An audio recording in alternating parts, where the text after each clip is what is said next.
습니다. 오늘 말씀은 신명기 24장 6절로 15절까지 말씀입니다. 신명기 24장 6절로 15절까지 말씀 같이 보겠습니다.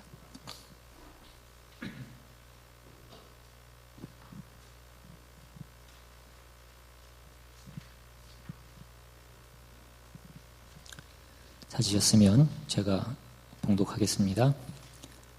사람이 맷돌이나 그 윗짝을 전당 잡지 말지니 이는 그 생명을 전당 잡음이니라.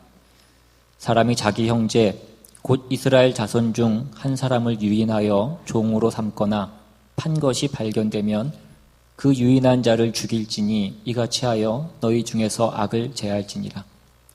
너는 나병에 대하여 삼가서 레위 사람 제사장들이 너희에게 가르치는 대로 내가 힘써 다 지켜 행하되 너희는 내가 그들에게 명령한 대로 지켜 행하라. 너희는 애굽에서 나오는 길에서 내 하나님 여호와께서 미리암에게 행하신 일을 기억할지니라.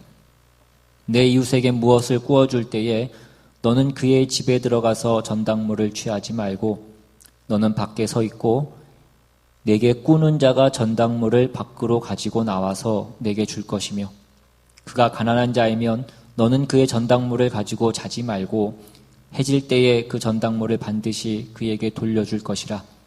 그리하면 그가 그 옷을 입고 자며 너를 위하여 축복하리니 그 일이 내 하나님 여호와 앞에서 내 공의로움이 되리라.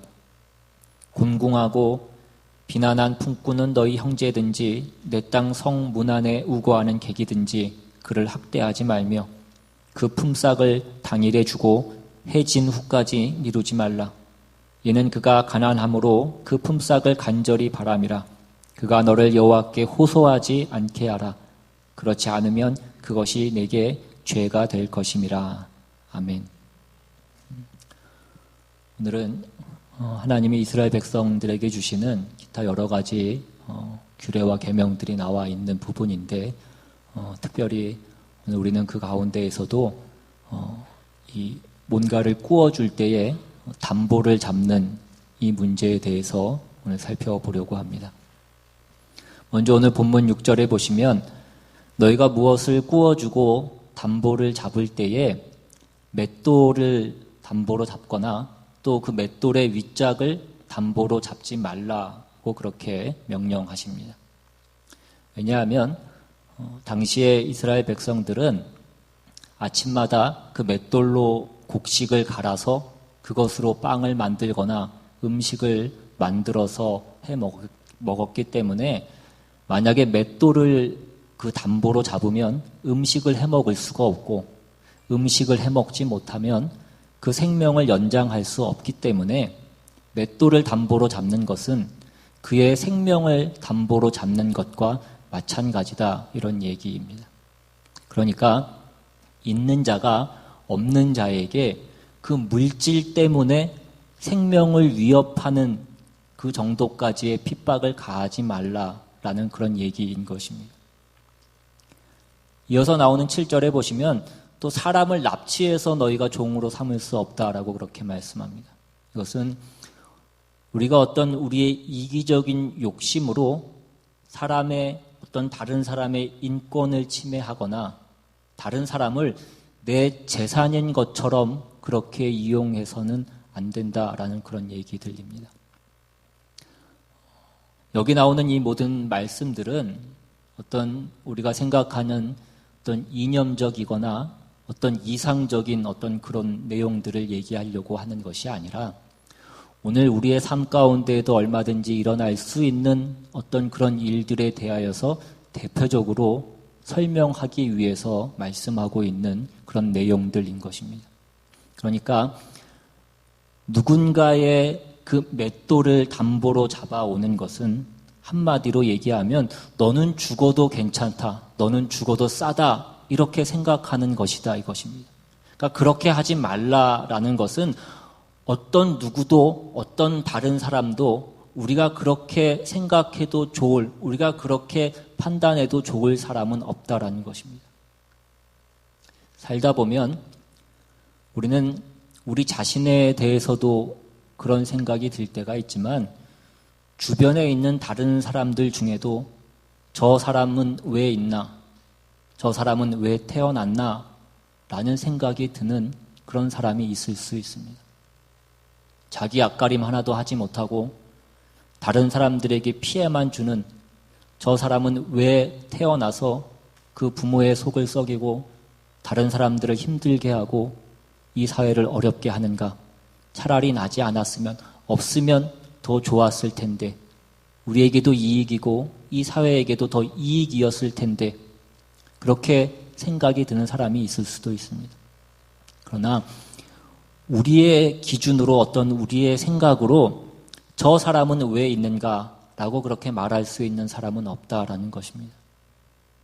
한 생명의 가치라고 하는 것은 일단 무슨 개인적인 능력으로 판단할 수 있는 것이 아닌 것입니다. 공부를 잘한다든지 능력이 있다든지 돈이 많다든지 똑똑하다든지 그런 것으로 어떤 그 인생을, 어떤 그 인간을 평가할 수 있는 것이 아니라,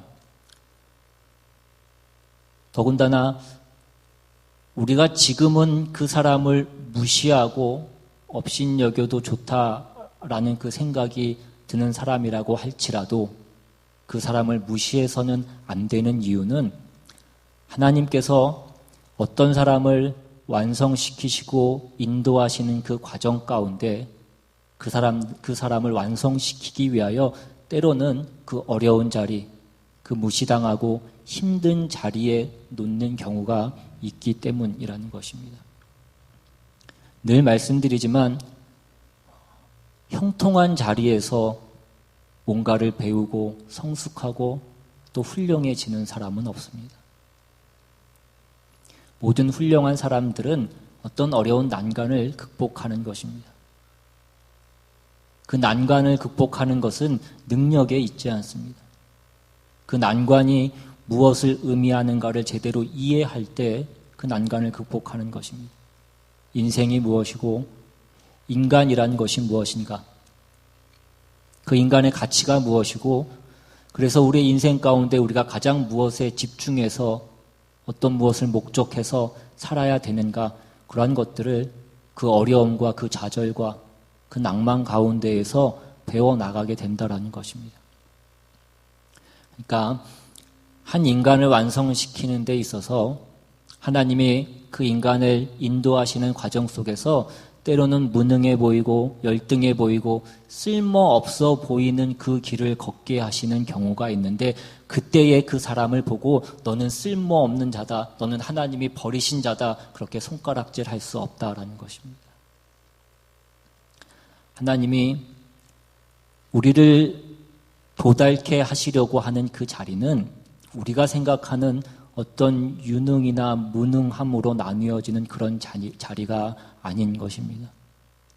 우리가 세상적 기준으로 따지는 그런 자리가 아니라 우리가 잘 아는 대로 그 자리는 거룩의 자리로 가는 것입니다. 하나님을 알고 하나님을 기쁘시게 하는 그 자리로 우리가 가는 것입니다.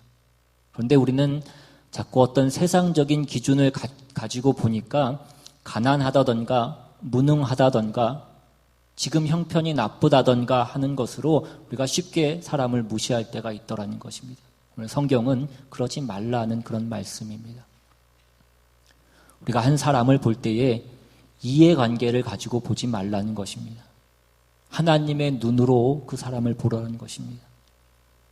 어떤 존재든지 그 존재가 내 곁에 있는 것은 내가 하나님의 인도함을 받고 내가 하나님이 원하시는 그 목적지로 가는데 필요한 존재이기 때문에 하나님께서 내 삶 가운데 허락하신 존재라는 것입니다. 그래서 우리의 이웃이 되어 있는 것입니다. 오늘날 우리가 사는 이 사회는 그 어느 때보다도 경제가 중요한 그런 사회가 되었습니다. 그래서 무엇보다도 돈이 가장 큰 힘을 발휘합니다.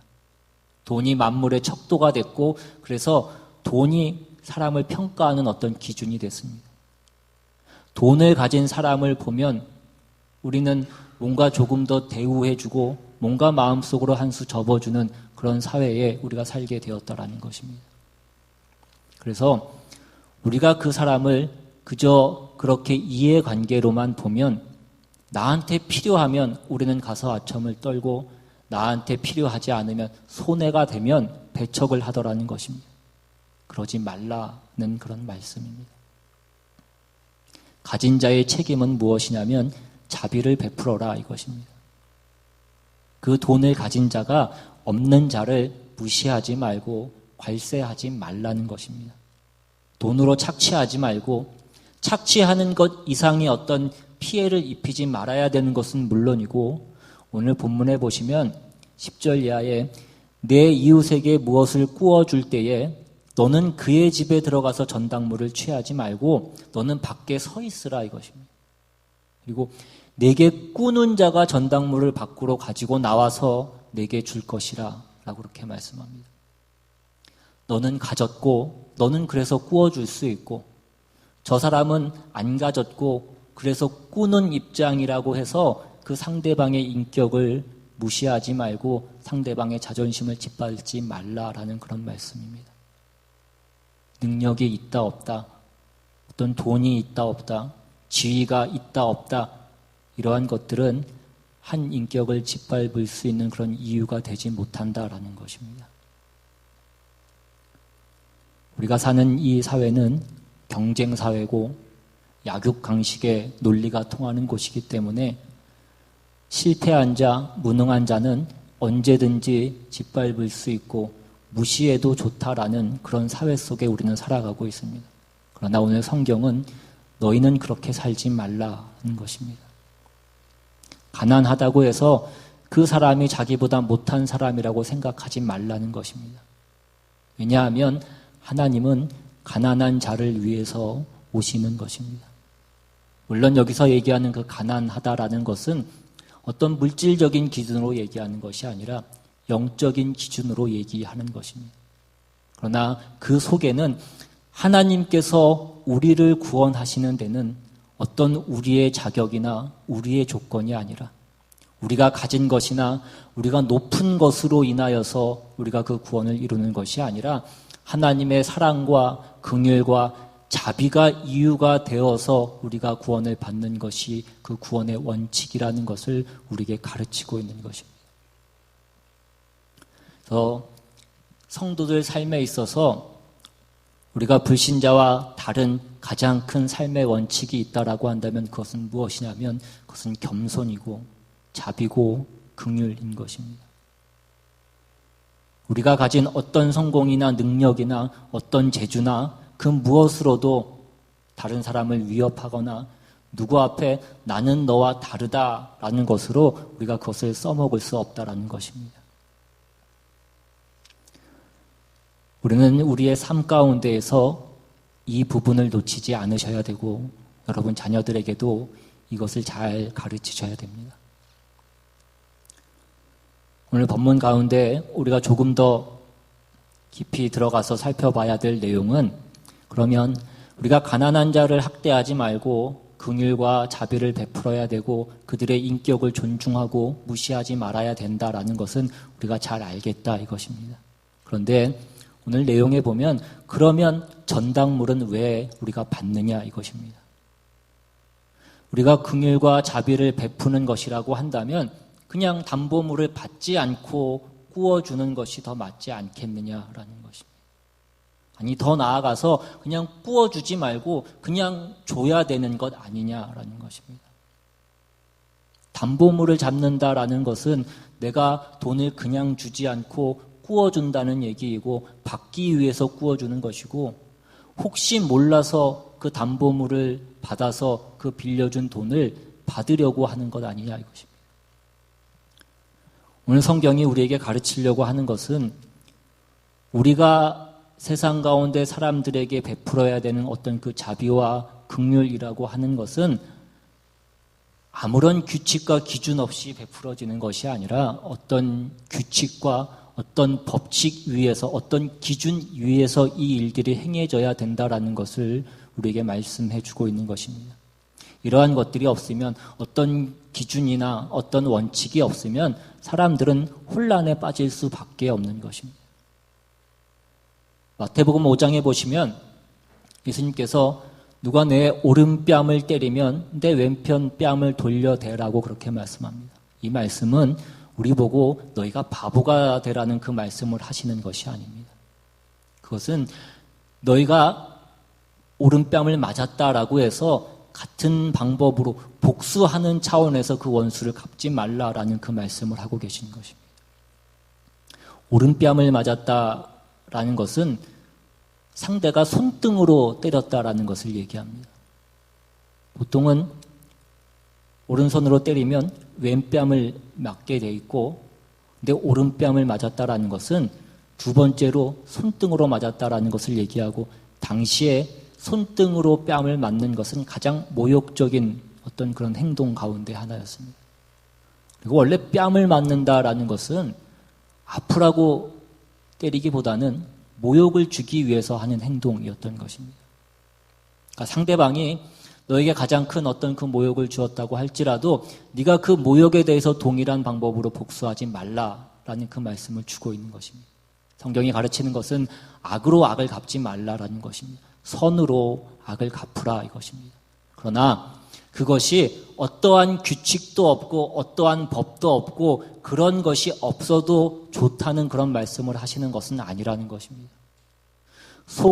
누가 속옷을 달라고 하면 네 겉옷까지도 주라는 것은 우리의 삶이 어떤 물질적인 것에 그 기준이 있지 않다라는 것을 우리에게 말씀하는 것입니다. 우리가 그러한 것들을 위해서 우리가 이 세상에 존재하고 있지 않다라는 것입니다. 누가 더 부자가 되고 누가 더 돈을 많이 버느냐, 누가 더 높아지느냐, 이런 것이 우리 신자들의 삶의 목표가 아니라는 것입니다. 우리의 삶은 그의 나라와 그의 의를 구하는 것입니다. 그런데 그의 나라와 그의 의를 구한다라는 것이 우리가 무슨 밤낮 기도원에 가 앉아있고 밤낮 성경책 보고 밤낮 기도하고 그래야 된다라는 것을 얘기하는 것이 아니라 하나님이 우리를 존재하게 하시고 오늘 우리를 살게 하시는 그 모든 환경과 조건 가운데에서 하나님께서 우리를 존재하게 함으로써 살아야 되는 그 모든 삶의 정황 가운데에서 우리가 신자로서 반응해야 되는 것들을 말씀하시는 것입니다. 그것이 그의 나라와 그의 의를 구한다라는 것입니다. 삶의 모든 정황이라는 것이 무엇입니까? 내가 오늘 내 삶을 살아가기 위해서, 내가 먹고 살기 위해서 내가 살아야 되는 그 모든 삶의 환경들과 그 정황들을 얘기하는 것입니다. 벌어먹기 위해서 세상에서 어떤 직업을 가져야 되고 우리는 어떤 일들을 수행해야 됩니다. 그 삶의 현장에서 또 하나님께서 그 가운데에서 만나게 하는 그 모든 관계들 가운데에서 우리가 신자로서 반응해야 된다라는 것입니다. 그런 것들을 다 놓아버리고 뭔가를 행하는 것이 사랑이 아니라는 것입니다. 여러분 집에 도둑이 들어와도 내가 있는 것을 다 그냥 내어주고 가는 길 배웅해주고 그것이 사랑이 아니라는 것입니다. 도둑이 들어오면 그 도둑을 내어 쫓고 내 재산을 지키는 것, 그것을 막아야 되는 것이 우리의 삶이고 우리의 인생인 것입니다. 그러나 우리의 존재와 우리의 삶의 모든 목적이, 우리의 모든 노력이 내가 재산을 누리고 내 재산을 지키는데 그 모든 목적이 있다는 것은 아니라는 것입니다.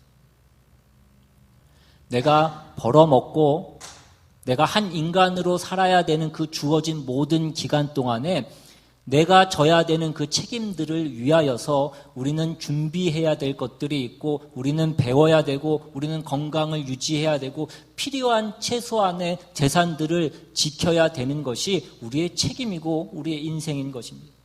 이러한 것들이 없으면 사람은 아무것도 할 수 없게 되는 것입니다. 무슨 사랑이니 긍휼이니 자비니 겸손이니 온유니 이런 것들을 우리는 행할 수 없습니다. 우리는 이 기준 위에서 그 모든 것들을 행해야 된다 이것입니다. 사람이 사람과 돈을 꾸어주고 돈을 받고 하는 관계 가운데 돈을 꾸어주면 갚도록 해야 된다라는, 차용 증서를 받아야 된다라는 것입니다. 우리가 사는 이 세상은 모든 사람들이 다 죄 아래에 있는 것입니다. 우리가 사는 이 세상은 죄가 힘을 쓰는 죄의 영향 아래에 있는 세상 가운데 우리가 살아가고 있는 것입니다. 내가 사랑과 긍휼과 자비와 이상을 갖고 우리가 세상 가운데 나가는 것은 좋지만 내가 그것을 사용해야 되는 이 세상은, 이 지역은 죄가 세력을 떨치는 그 세상 가운데에서 우리가 그 모든 일들을 해야 된다라는 것입니다. 우리가 그것을 잊지 않아야 된다라는 것입니다. 그래서 법이라던가 어떤 규칙이라던가 하는 어떤 그 최소한의 기준을 우리가 놓지 않으면 여러분이 가지는 그 사랑이니 긍휼이니 자비니 우리가 이웃에게 행하는 모든 그 희생이니 하는 그 좋은 것들이 어느 곳에서도 그 힘을 발휘할 근거를 갖지 못하게 되는 것입니다.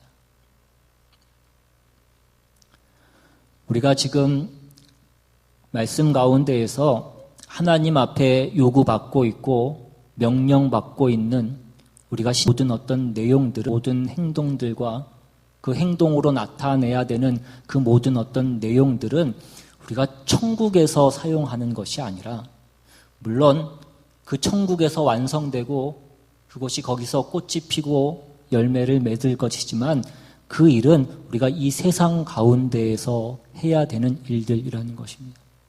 그러면 이 세상에서 우리가 그 일을 할 때에 내가 해야 되는 그 일을 받아들이는 사람들은 이 악한 세상 가운데 속해 있고 악한 것에 유혹을 받고 시험을 받고 때로는 자기도 어쩔 수 없는 그 상황 가운데 있는 것이라는 것을 우리가 놓치지 않아야 된다는 것입니다.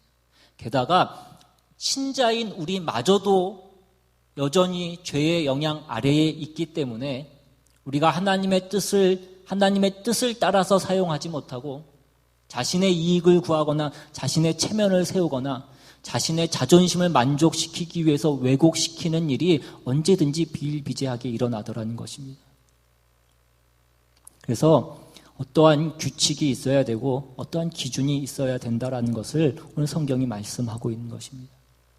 늘 말씀드리지만 우리가 신앙이 좋다라는 것은 어떤 우리가 앞으로는 그 악한 일을 하나도 하지 않고 악한 것은 마음에 생각이 나지도 않고 누구를 봐도 마음이 기쁘고 감사하고 평안이 넘쳐나고 그렇게 되는 것을 얘기하는 것이 아닙니다. 좋은 일을 하려고 하면 우리는 더 열심히 그 죄가 틈타지 않기 위해서 더 노력하고 그 시험을 이기기 위한 가장 기초적인 그 주춧돌을 놓아야 되는 것이다, 이것입니다. 그것이 무엇이냐면 바로 법이고 바로 규칙이고 그런 기준들인 것입니다. 많은 성도들이 신앙생활하는 가운데 가장 당황스러운 것이 무엇이냐면, 가장 많이 시험을 받는 것이 무엇이냐면, 내가 신앙을 따라서 열심히 살고 누군가를 위해서 희생하고 노력했는데, 헌신하고 그 자비를 베풀었는데, 그래서 세상이 나에게 보상을 줄 거라고 생각을 했는데 그렇지 않더라는 것입니다. 여러분, 세상이 여러분에게 보상하지 않습니다. 그래서 세상이 나한테 그러는 것은 그래도 내가 이해할 수 있겠다. 그런데 그러면 교회는 그러지 않겠지라고 그렇게 생각했는데 교회도 다르지 않더라는 것입니다. 여러분, 교회는 아직 천국이 아닌 것입니다. 교회는 천국이 아니라 병원에 더 가까운 것이라고 그렇게 말씀드렸습니다. 이 병원 안에서 우리는 별의별 일을 다 겪고 별의별 일을 다 보게 되는 것입니다. 그 병원 안에서 그 대합실에서 싸움이 나는 것을 보게 되기도 하고, 교회 안에 있는 성도들이 다 성화되고 다 완성되어 있는 자들이 있는 것이 아니고 치료받고 있는 중에 있는 사람들이 있는 것이다라는 것입니다. 그 사람이 치료를 받다가 무슨 일을 저지를지 무슨 성질을 낼지 우리는 모릅니다. 그래서 교회 안에서 같은 교인끼리 상처를 받게 되고 그 상처를 받은 것 같고 교회가 이럴 줄은 몰랐다라는 것으로 시작을 해서 그것이 어디까지 가냐면 결국은 하나님이 이러실 줄은 몰랐다라는 것까지 우리가 가게 되는 것입니다. 그런데 무엇 때문에 생기냐면 지금 우리가 명령받고 우리가 행해야 되는 그 모든 것들이 천국에서 해야 될 그 모든 내용들이 아니라 이 세상에서 우리가 써야 될 원칙들이고 기준들이라는 것을 우리가 놓쳤기 때문이라는 것입니다. 우리 믿는 자들도 우리가 하나님의 뜻을 따라서 살고 우리가 사랑하면서 살고 그 거룩을 지키고 하나님의 일들을 하기 위해서 남에게 도움이 되게 살고 싶은 그 마음과 의욕을 갖고 있지만 그것을 제대로 늘 사용한다라는 그 보장은 없는 것 가운데 우리가 살아가는 것입니다. 게다가 그것을 써야 하는 대상들이 그것을 제대로 인식하고 고마워하고 보상하지 않는다라는 것을 우리가 기억해야 된다는 것입니다. 예수 믿는 사람들이 해야 되는 것이 무엇인지를 우리가 어디에 몸담고 있고 우리가 어떤 조건과 어떤 환경 속에 있으며 거기서 우리가 우리의 노릇을 해야 된다라는 것을 우리가 놓치지 않아야 된다라는 것입니다. 그래서 성경은 우리 보고 너희는 세상의 빛이고 세상의 소금이라고 얘기하는 것입니다. 전에도 말씀드렸지만 가로등을 어떻게 켜놓는다고 말씀드렸습니까? 띄엄띄엄 그 가로등을 세워놓는 것입니다. 왜 그렇게 세워놓냐면 어두운 것을 밝히라고 그 가로등을 세워놓는 것입니다. 그 가로등이 하루 비치고 이틀 비쳤다고 해서 그 가로등이 잠시 쉬면 금세 세상은 어두워질 수밖에 없습니다. 여러분이라는 존재가 내가 빛을 비춰야 되는 곳에서 빛을 비추고 있지 않으면 거기는 다른 것으로는 그 빛을 대체할 것이 없는 것입니다. 그런데 우리는 내가 하루 비추고 이틀 비추고 한 달 비추고 1년 비췄으면 그래도 세상이 이 어두움이 그래도 조금이라도 양심이 있으면 그래도 조금은 밝아지리라고 우리가 기대를 하는 것입니다. 그런데 그렇지 않더라는 것입니다. 여러분, 우리만 비친 것입니다. 그런데 우리는 아무리 우리가 빛을 비추고 있어도 어둠이 변하지 않으니까 이제는 자꾸 빛끼리만 모여 있으려고 하더라는 것입니다. 그래서 오늘날 우리 성도들의 모습을 보면 자꾸 끼리끼리 서로가 되어가는 것입니다. 기도원에 가고 무슨 전교인 수련회 같은 데 가면 마치 예수님 제자들이 변화산에서 이곳이 좋사오니 여기에 초막셋을 짓고 여기에 살았으면 좋겠다라고 얘기하는 것처럼 우리가 이곳에서 우리끼리 살았으면 좋겠다라는 그런 얘기들을 하고 그런 생각들을 하기도 합니다. 그러나 그것은 우리가 무책임하게 살겠다라는 것밖에 되지 않는 것입니다. 아이들이 학교에 가지 않고 맨날 방학이었으면 좋겠다라고 그렇게 얘기하는 것입니다.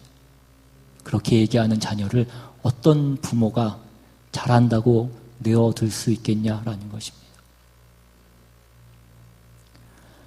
하나님이 우리를 이 땅에서 빛과 소금으로 존재하게 하시고 우리가 비치는 그 빛이 우리가 존재함으로써 증명해 보이는 우리의 다른 모습들이 저들의 영혼을 두들기고 그래서 하나님께서 그의 영혼을 바꾸시는 그 일에 우리를 그 도구로 사용하시기를 원하시는 것입니다. 우리가 한 일이 어디에서 열매를 맺을지 모릅니다.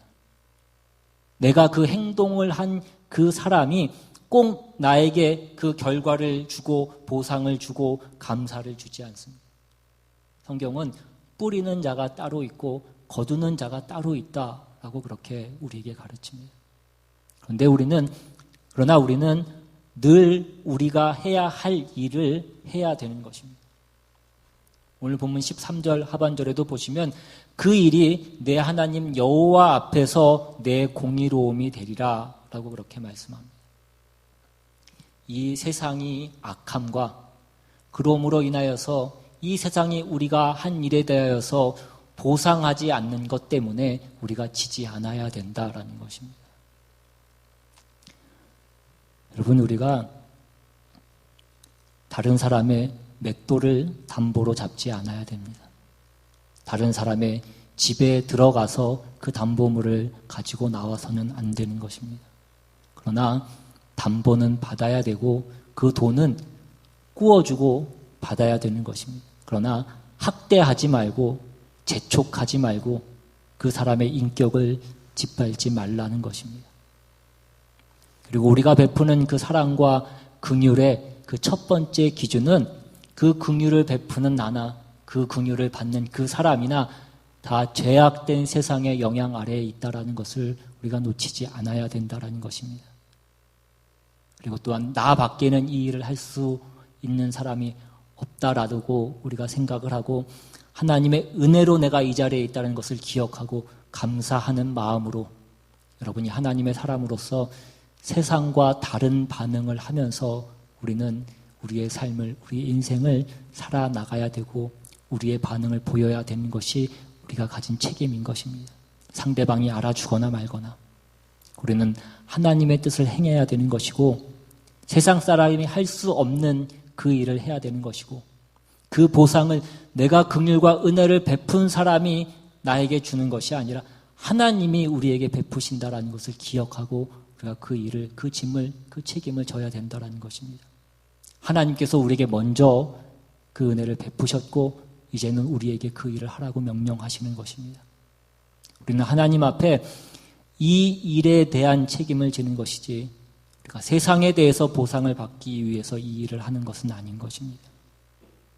그러므로 오늘 우리는 우리의 신자된 것이 정말로 은혜를 입은 자답고 하나님의 은혜를 입어서 내가 가진 것이 무엇인지를 알아서 우리의 삶 가운데 그 베품과 그 용서와 그 인자와 자비가 풍성히 나타나는 그런 저와 여러분 되시기를 주님의 이름으로 축원합니다. 시간 이렇게 찬양하시고 받은 말씀 생각하시면서 기도로 나아가기를 원합니다. 오늘 내가 받은 것이 무엇인지